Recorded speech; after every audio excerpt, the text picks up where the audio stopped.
RBI सांगते, जाणकार रहा, सतर्क रहा. नमस्कार. तर पुन्हा एकदा तुमचं स्वागत आहे लाईफ ऑफ फ्रीडम या यूट्यूब चॅनलवरती. जर तुमची सॅलरी थांबली आणि तुमचा इन्कम चालूच राहिला तर? हो, किती छान वाटतंय ना असं ऐकल्यानंतर. हो, तर हीच आहे पॅसिव्ह इन्कम. आजच्या भागामध्ये आपण शिकणार आहोत की ॲक्टिव्ह इन्कम आणि पॅसिव्ह इन्कम यातला फरक काय आहे. आपण आपल्या जीवनामध्ये एक मोठी चूक करत असतो. सगळेच, जवळपास सगळेच एक मोठी चूक करत असतो, की आपण केवळ एका इन्कमवरती डिपेंड असतो. ॲक्टिव्ह इन्कम म्हणतात त्याला. तर एखादा नोकरीला जात असेल कुठे, तर तो सॅलरीवर डिपेंड असतो. त्याचा बिझनेस करत असेल काही, तर त्या बिझनेसवर ते डिपेंड असतात. प्रॉब्लेम काय आहे, जर एखाद्या दिवशी जर ह्या गोष्टी जर थांबल्या, होऊ शकतं. कुणाच्याही जीवनामध्ये ह्या गोष्टी येऊ शकतात. तर ह्या गोष्टींची तरतूद करणे हे आपल्याला हे भाग आहे. प्रॉब्लेम काम थांबले की इन्कम थांबतो आणि सर्व काही थांबतं. हे आपण अनुभवलंच आहे. जसं की 2020 मध्ये कोविड ही पॅन्डेमिक सिच्युएशन आली होती. आपण त्या वर्षी सगळ्यांनी अनुभवलं आहे, की काय होतं. बिझनेस सगळे ठप्प झालेले होते. त्यामुळे सगळ्यांना घरी बसावं लागलं होतं आणि अशा काळामध्ये आपला इन्कम सगळा थांबलेला होता आणि त्यावेळेस खरी आपल्या सगळ्यांना गरज भासत होती. ज्यावेळेस आपण बघत होतो, की कुणाचाही पैसा त्यावेळेस येत नव्हता. नोकरीवाल्यांच्या सॅलरी थांबलेल्या होत्या. बिझनेसवाल्यांचा पैसा सगळा स्टक झालेला होता. त्या पिरियडमध्ये सगळ्यांना जाणवलं, की आपण आपला एक active income plus passive income असायला हवा. तर बघूया आजच्या भागामध्ये आपण एक्झॅक्टली पॅसिव्ह इन्कम आपण कसं तयार करायचा. शेवटपर्यंत बघत राहा. ह्या भागामध्ये तुम्हाला नक्कीच शेवटपर्यंत तुम्हाला कळेल, की आपण आपला पॅसिव्ह इन्कम आपण कसा जनरेट करायचा. मित्रांनो, तुम्ही म्हणत असाल, की ह्या नेमकी आता ह्या सेरीजचं माझं नेमकी काय चाललं आहे. मागच्या जे सेरीज आपण बघितली, की इमर्जन्सी फंड कसा तयार करायचा आणि ह्या भागामध्ये आपण बघतोय, की पॅसिव्ह इन्कम आणि ॲक्टिव्ह इन्कम. तर ही एक काळाची गरज आहे. आता सध्या जे मार्केट आपण बघतोय क्रॅश झालेलं आहे. मार्केटमध्ये काही करण्यासारखं दिसत नाहीये. मग ह्या पिरियडमध्ये आपण काय करायचं आहे, की आपण आपलं नॉलेज अपग्रेड करायचं आहे. ह्या पिरियडमध्ये आपण आपला passive income, active income, emergency fund ह्याबद्दल आणि स्टॉक मार्केटबद्दल आपण आपण आपण हे नॉलेज आपलं अपग्रेड करत जायचं आहे. म्हणजेच काय करायचं आहे, की समजा एखादा आपण एक्झाम्पल जर द्यायचं जर धरलं, तर एखादा लाकूड तोडा असतो. तर त्याचं काम काय असतं, की त्याचं लाकूड तोडायचं काम असतं. पण त्यांनी जर कुऱ्हाड असते कुऱ्हाड, त्या कुऱ्हाडीला जर त्यांनी योग्य प्रकारे धारच लावली नाही, तर ती धार ज्यावेळेस त्याला लाकूड तोडायला जायचं असतं, त्यावेळेस ती चालणारच नाही आणि तो किती जरी त्याला घाव मारले, तर ते लाकूड तुटणारच नाही. तर अशाच प्रकारे आपली ही गोष्ट आहे. तर हा जो पिरियड आहे, हा आपला धार लावायचा पिरियड आहे. आपल्या बुद्धीला धार लावायची, आपलं नॉलेज वाढवायचं आहे आणि ज्यावेळेस हे मार्केट सुरू होईल चांगल्या प्रकारे, हे अपग्रेड व्हायला नॉलेज आहे, जे नॉलेज आपण घेतलेलं असेल, ते नॉलेज वापरायची आपल्याला ती वेळ येईल आणि त्यावेळेस आपण आपला पैसा हा आपण कंपाऊंडिंग करत चालायचा आहे. मित्रांनो, याचा नक्कीच आपल्याला फायदा होणार आहे. नॉलेज तर याचमुळे आपण ह्या गोष्टीमुळे आपण मल्टिपल सोर्सेस ऑफ इन्कम आपल्या जीवनामध्ये तयार केले पाहिजे. आता पॅसिव्ह इन्कम म्हणजे नेमकी काय? अशी इन्कम जर तुम्ही काम नाही केलं, तरी त्यातून तुम्हाला पैसा मिळेल. इन्कम जर अशी इन्कम तुम्हाला जर मिळाली, तुम्ही काम नाही जरी केलं, तरी तुमचा पैसा तुम्हाला मिळाला पाहिजे. हो, मिळू शकतं. इन्कम जर आपल्याला द्यायचं जर झालं पॅसिव्ह इन्कमचं, तर रेंटल इन्कम, डिव्हिडंड इन्कम, त्यानंतर इंटरेस्ट इन्कम, त्यानंतर SWP म्युच्युअल फंडमधून जे आपल्याला सिस्टमॅटिक विड्रॉल प्लॅन जर आपण केला, म्युच्युअल फंडमध्ये आपण इन्व्हेस्ट केले, लमसम अमाउंट तुम्ही जर एखादी अमाउंट सिस्टमॅटिकली इन्व्हेस्ट केलेली असेल, तर सिस्टमॅटिकली तुम्ही ती विड्रॉलही करू शकता. त्याला SWP असे म्हणतात. Systematically withdrawal plan. तर अशा प्रकारे तुमचा हा प्लॅन जर असेल, तुम्हाला ऑटोमॅटिकली तुमच्या अकाउंटला ते पैसे जमा होतात. त्यानंतर रिअल इस्टेट इन्व्हेस्टमेंट जर केलेली असेल, तर त्यातला तुम्हाला इन्कम. नंतर रिअल इस्टेटमध्ये जर इन्व्हेस्टमेंट करत असाल, तर तुम्ही एखादा फ्लॅट घेतला असेल, एखादा तुम्ही बिझनेससाठी गाळा घेतलेला असेल, तर तो तुम्ही रेंटल इन्कमने दिलेला असेल कुठे, तर त्यातनं येणारा इन्कम, तोच म्हणजे तुमचा पॅसिव्ह इन्कम. थोडक्यात सांगायचं झालं, तर सिंपल आपल्याला जर यामध्ये आपल्याला करायचं राहिलं, तर ॲक्टिव्ह इन्कमवर डिपेंड न राहता आपण पॅसिव्ह इन्कम तयार करणं हे गरजेचं आहे. आपण डिटेलमध्ये बघूया, की पॅसिव्ह इन्कम नेमकी कसा तयार करायचा. तर पहिला आहे डिव्हिडंड मधून मिळणारा इन्कम. डिव्हिडंड देणाऱ्या कंपन्या जर आपल्या पोर्टफोलिओमध्ये जर असतील तर किती छान ना. तर आपल्याला तो जो डिव्हिडंड आहे, जो कंपनीला जो प्रॉफिट होतो, तर तो प्रॉफिट कंपनी हा त्यांच्या शेअरधारकांबरोबर शेअर करते आणि तो आपल्याला आपल्या अकाउंटवरती, सेव्हिंग अकाउंटवरती डायरेक्ट जमा होतो. तर हा आहे तुमचा पॅसिव्ह इन्कम मधला एक प्रकार. जर एक्झाम्पल द्यायचं जर राहिलं डिव्हिडंडचं, जर तुम्ही एखाद्या कंपनीमध्ये जर 10 लाखाची जर तुमची इन्व्हेस्टमेंट असेल, म्हणजे 10 लाखावरती, तर त्यांनी 3% त्यांनी वर्षामध्ये जर तुम्हाला जर डिव्हिडंड जर दिला, तर तो जो डिव्हिडंड तुमचा जातो 30,000 पर इयर. त्यानंतर दुसरा जो इन्कम आहे तो सेफ इन्कम आहे. तो कोणता? Fix deposit. सगळ्यांना आवडतं इन्कम. यामध्ये काही रिस्क नसते. तुम्ही तुमचे जे काही अमाऊंट आहे ते सिक्युअर अमाऊंट तुमची एखाद्या सेव्हिंग अकाउंटमध्ये, तर तुम्ही एफ डी सेव्हिंग बँकमध्ये तुम्ही तुमच्या जे सेव्हिंग अकाउंट असेल त्या बँकेमध्ये तुम्ही जर तिथे एफ डी केली, कुठल्याही बँकेमध्ये तुम्ही करू शकता. तर त्या एफ डीवर मिळणारा इन्कम म्हणजे फिक्स डिपॉझिट. त्याचबरोबर काही बॉन्ड्स असतात, तर त्या ह्या सेफ इन्स्ट्रुमेंट आहेत, त्यामध्ये तुम्ही इन्व्हेस्ट करू शकता. तर यामधून तुम्हाला रेग्युलर इंटरेस्टही भेटत असतो, त्यामुळं तो तुमचा हा इन्कम जनरेट होतो. ह्यामध्ये थोडेसे रिटर्न कमी असतात, परंतु बऱ्यापैकी त्याच्यामधून आपल्याला रिटर्न भेटतात. म्हणजे एक सेफ इन्स्ट्रुमेंट म्हणून याला आपण बघितलं तर नक्कीच एक चांगला इन्स्ट्रुमेंट आहे फिक्स डिपॉझिट, बॉन्ड्स. तर याच्यामधनं इंटरेस्ट चांगला भेटतो आपल्याला. तर थोडाफार का होईना आपला एक इन्कम ग्रॅज्युअली वाढत राहतो. तिसरा पार्ट आपण बघूया याच्यातला, की रेंटल इन्कम. थोडक्यात, जर तुम्ही एखादी प्रॉपर्टी घेतली आणि ती प्रॉपर्टी तुम्ही रेंटला दिली, तर त्याच्यातनं मिळणारा तुमचा इन्कम.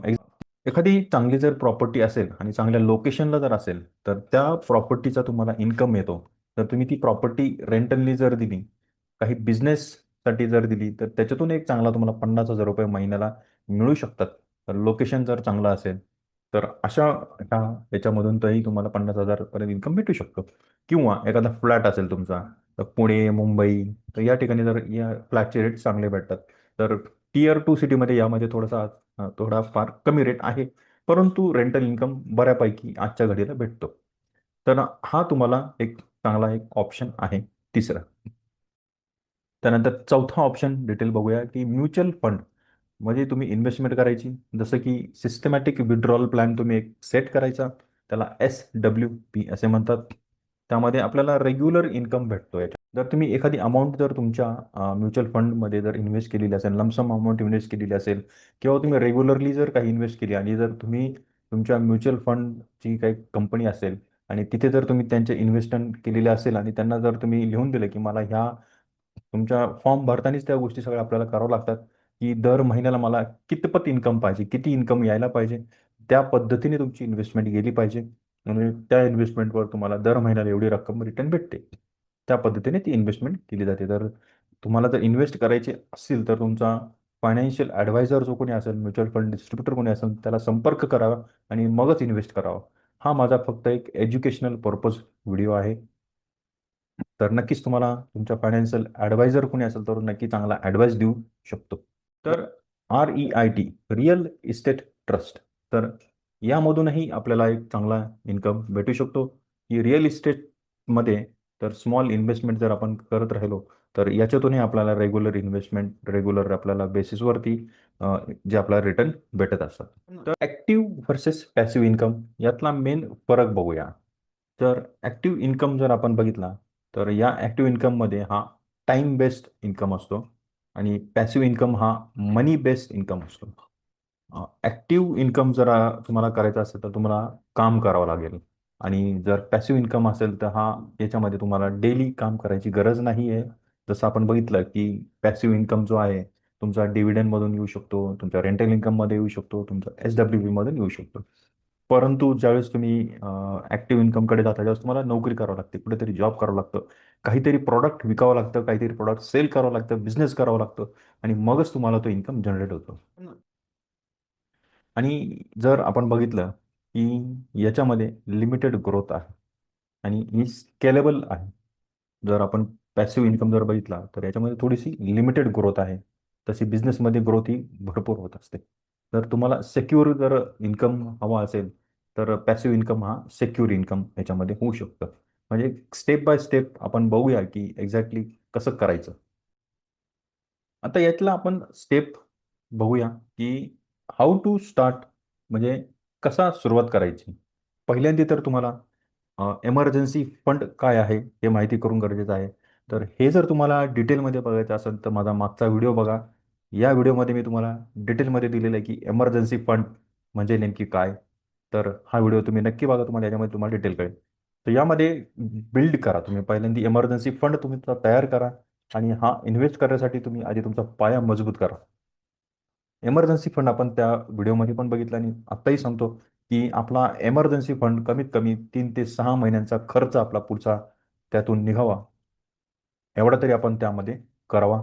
आणि तो इमर्जन्सी फंड एक सेफ इन्स्ट्रुमेंटमध्येच आपण ठेवला पाहिजे. तर हे तुम्हाला आपल्या जीवनामध्ये काही अनएक्सपेक्टेड सिच्युएशन्स येतात, तर त्या काळात ते वापरायला आपल्याला उपयोगी होतो. तर पहिली स्टेप आहे इमर्जन्सी फंड तुम्ही तयार करा. त्यानंतर दुसरी स्टेप आहे की तुम्ही गुंतवणूक सुरू करा. आणि तिसरी स्टेप म्हणजे तुम्ही इन्व्हेस्ट रेग्युलरली. तुम्ही गुंतवणूक कशी करायची? तुमची SIP करा. तुम्ही छोट्या रकमेने की होईना तुम्ही SIP सुरू करा. तुम्ही डेली ₹10 सुद्धा आजकाल सुरू करू शकता. असे काही फंड्स आलेले आहेत. तर तुम्ही त्यामध्येही तुम्ही सुरुवात करू शकता.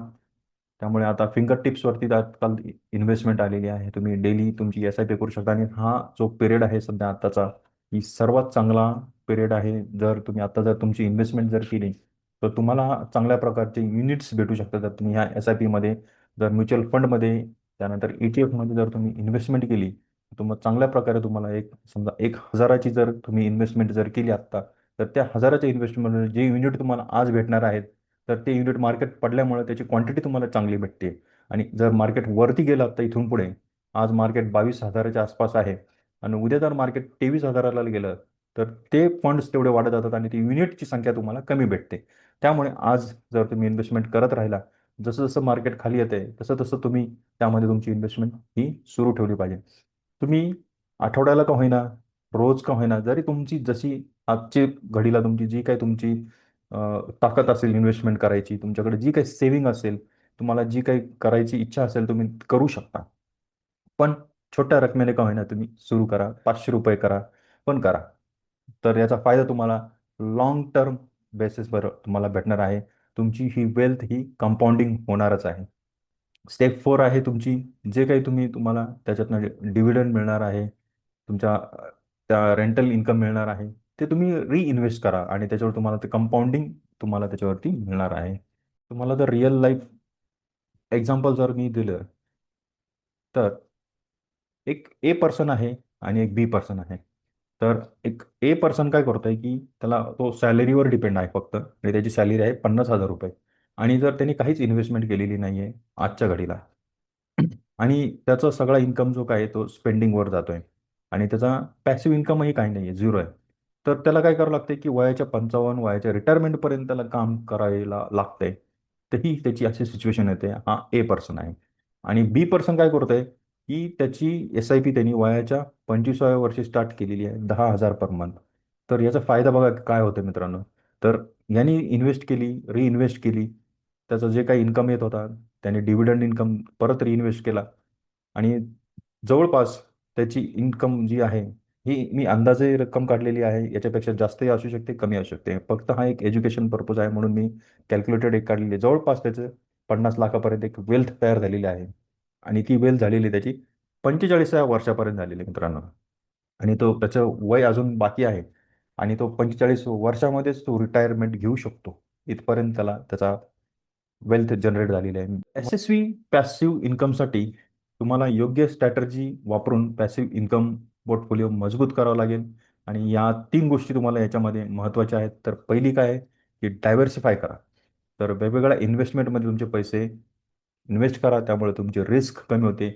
आजच्या घडीला आपण बघतोय, की ज्या लोकांनी फक्त स्टॉक मार्केटमध्येच पैसे लावलेले असतील, तर त्यांचे पैसे सगळे मायनसला आहेत. पण ज्या लोकांनी त्यांचा जो पैसा आहे, तो वेगवेगळ्या इन्स्ट्रुमेंटमध्ये म्हणजे जसं की रिअल इस्टेटमध्येही त्यांचे पैसे आहेत. त्यानंतर त्यांचा पॅसिव्ह इन्कम येतोय, डिव्हिडंडमध्ये येतोय, त्यानंतर रेंटल इन्कम येतोय. वेगवेगळ्या ठिकाणी त्यांनी इन्व्हेस्टमेंट केलेल्या आहेत, गोल्डमध्ये इन्व्हेस्टमेंट केलेल्या आहेत, तर त्यांना आजच्या घडीमध्ये काहीही फरक पडत नाही.